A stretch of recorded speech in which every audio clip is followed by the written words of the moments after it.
So the sodium flow to the end of the axon opens the voltage-gated calcium channels, and then calcium enters the neuron and binds to a vesicle with adrenaline inside.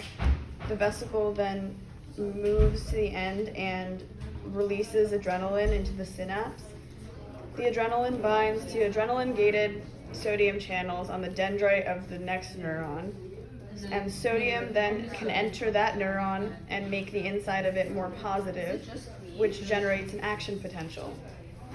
And as sodium flows in, voltage-gated sodium channels open, and even more sodium flows in, which depolarizes the inside of the neuron, or makes it more positive.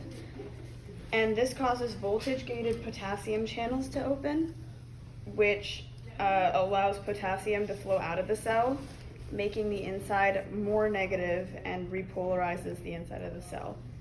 However, too much potassium leaves the neuron because these channels are slow to close, so it becomes hyperpolarized, and sodium-potassium pumps become activated by ATP, and sodium then leaves the neuron and potassium enters the neuron. And then sodium continues to flow down the axon, which generates another action potential.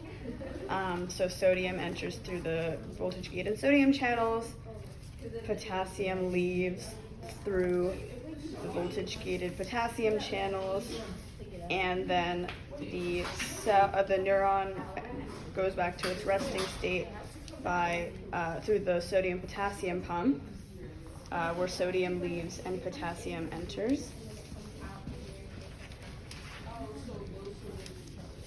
And then as sodium continues to flow down the axon,